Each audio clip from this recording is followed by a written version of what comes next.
Nah berikutnya kami ke jamaah ikhwan, ada Pak Rahmat yang akan mengajukan pertanyaan dan insya Allah akan dijawab oleh Habib Nabil. Silakan Pak Rahmat. Assalamualaikum warahmatullahi ta'ala wabarakatuh. Waalaikumsalam warahmatullahi wabarakatuh. Habib dan Ustadz yang dirahmati Allah, izin saya bertanya. Tapi perkenalkan dulu, nama saya Rahmat Setiabudi. Atas izin Allah, usia saya 72 sekarang. Dan usia rumah tangga, alhamdulillah tahun depan 50 tahun, Ustaz.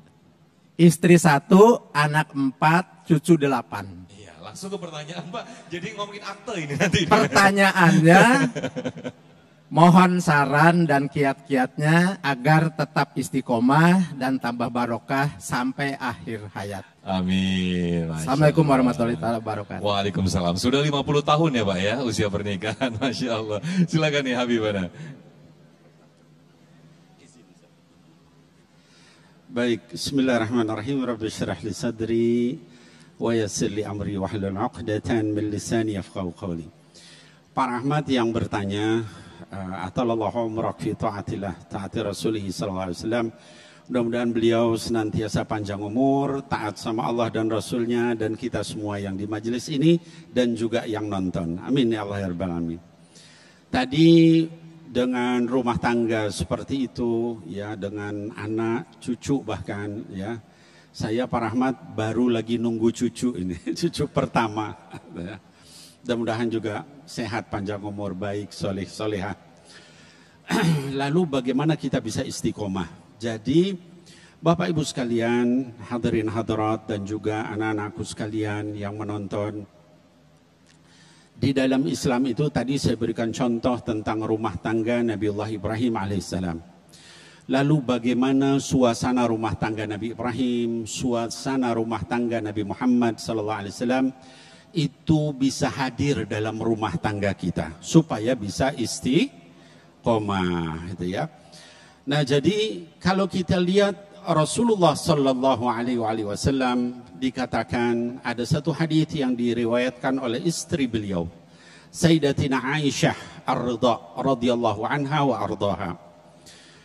Kata Sayyidatina Aisyah ummul mukminin, karena sallallahu alaihi wasallam, Nabi Muhammad sallallahu alaihi wasallam itu sangat mencintai saya dan saya pun sangat mencintai beliau, kecuali kalau sudah tiba waktu sholat, ka'annahu la ya'rifuni, ka'annahu la ya'rifuna, atau kama qala sallallahu alaihi wasallam, kecuali kalau sudah datang waktu sholat, maka seolah-olah beliau itu tidak kenal dengan saya.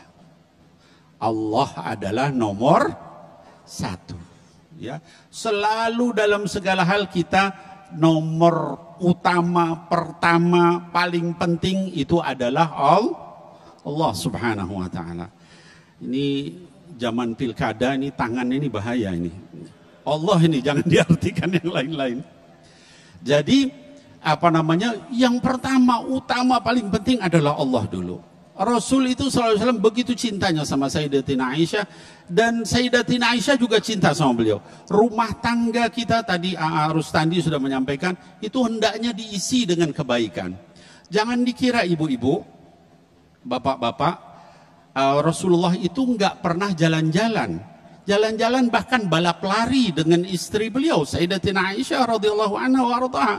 Dalam satu hadis dikatakan bahwa saya pernah diajak balap lari sama Rasulullah SAW. Kata Aisyah radhiyallahu anha, dan waktu itu badan saya agak gemuk, maka beliau mengalahkan saya. Ketika beberapa badan saya masih kecil, ya karena memang masih muda beliau, sehingga saya mengalahkan beliau. Beberapa tahun kemudian beliau ajak lagi saya untuk balap lari.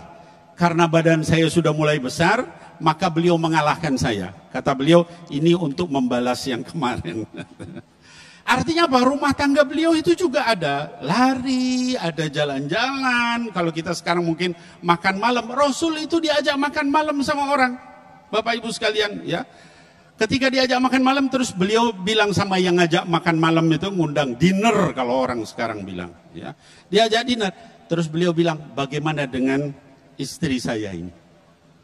Orang itu bilang, ya Rasulullah undangannya buat Anda.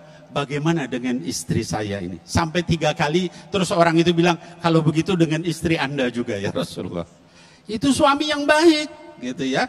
Jangan sampai dinner, wah kesempatan nih, ninggalin istri, ninggalin anak, ya.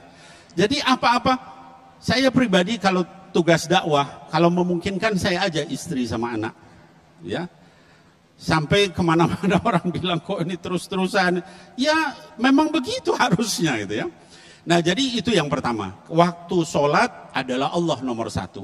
Di rumah jangan biasakan bermaksiat, itu dilihat sama anak kita supaya istiqomah nih tadi ya Pak Rahmat, jangan dilihat bermaksiat. Televisi ada waktunya, ketika waktu sholat maghrib dan sebagainya televisi semua dimatikan. Handphone juga disimpan. Kalau yang laki-laki ke masjid, yang perempuan sholat di rumah, itu biasakan begitu di rumah.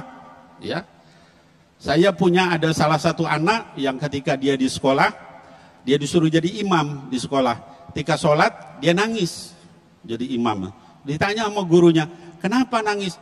Abi kalau sholat malam nangis. Jadi saya nangis. Kan anak itu gimana orang tuanya? Kalau kita di rumah joget-joget terus, kira-kira anaknya ngaji apa joget? Jadi biasakan di rumah tangga kita, itu suasana itu adalah dekat sama Allah. Waktu ngaji, waktu sholat, waktu zikir, ya. Tapi ada waktunya jalan-jalan bareng, ya. Ajak keluar, ajak sama-sama balap lari kah, jalan bareng kah, jogging kah, apa silakan. Yang penting tidak maksiat kepada Allah. Mudah-mudahan dengan itu Pak Rahmat ya, dan kita semua yang hadir di sini rumah tangga kita sakinah, mawaddah, warahmah, wa da'wah. Jangan lupakan itu. Mudah-mudahan kita berkah semua. Amin, ya Allah ya Rabbal. Amin ya Rabbal Alamin. Syukran jazilan Habibana Habib Nabil Al-Musa atas jawabannya. Nah pemirsa, kita masih ada beberapa segmen lagi untuk tanya jawab dengan tema kita yang sangat menarik sekali, ketika hilang keberkahan di dalam rumah tangga. Kita akan belajar bersama guru-guru kita. Sesaat lagi tetaplah bersama kami di Damai Indonesiaku.